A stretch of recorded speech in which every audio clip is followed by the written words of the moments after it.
Hey everyone, and welcome back to another video. I'm going to be going over this Roadie delivery driver review. So this video is going to be particularly useful for individuals who are deciding whether or not to do Roadie driving. And so I've been doing it for about 6 months now.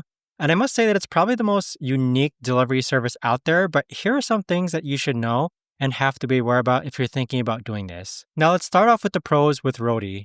You do have flexible hours, you do get to work on your own time. And the biggest advantage is that Roadie isn't just food delivery, it's basically anything that needs to get from point A to point B. So you could be delivering anything from a birthday cake to someone's luggage to auto parts. And sometimes the pay is really good for longer distance deliveries, but the downside is that the deliveries can be really unpredictable. Now, the biggest cons of Roadie though is that although your hours are flexible, you are going to have to put in the hours. And what I mean by that is if you decide to work 3 hours in the morning and 4 hours in the afternoon, you're still putting in 7 hours of work. Some days you'll get really good long distance deliveries that pay like $80, and other days you'll get small local deliveries that pay like $8. With Roadie, I think the biggest payout that I've ever gotten was around $120 for something that was about 3 hours away. But I've also taken deliveries that paid $6 for 30 minutes of work. Other things with Roadie that I didn't like or don't currently like is that you never really know what you're going to be delivering until you accept a gig. Sometimes you'll show up and it's a huge item that barely fits in your car, or sometimes it's something fragile that makes you nervous the whole drive. And unlike food delivery where everything is pretty standard, with Roadie, every delivery is completely different. Now with Roadie, one thing to keep in mind is that you do have to take into account wear and tear of your car, and also gas especially. For longer deliveries, so let's say that you get paid $60 for a delivery, about $40 of that is actually going to be yours. Wear and tear is a real thing just because some of these deliveries can put serious miles on your car. In addition to that, gas of course, especially for those longer distance runs.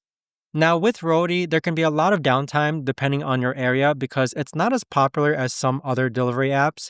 So my recommendation is that you have a podcast, a book, a YouTube video, or maybe you have something to work on, like me, for example, while I'm waiting for Roadie deliveries, I simply just work on my laptop in my car. And so this is more like a side hustle for me and not a full-time gig. Now, here are 3 tips for people who want to try Roadie out. First tip is be very selective about which deliveries you accept.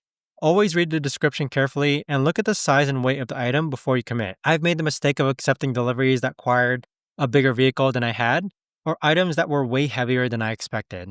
Second tip is take pictures of everything when you pick up and drop off items because with Roadie, you're dealing with people's personal belongings and sometimes expensive items, so you want to make sure to protect yourself always. I always take photos of the item's condition and when I pick it up, and proof of delivery when I drop it off, just in case there's any disputes later. Third tip is focus on longer distance deliveries if you want to make good money.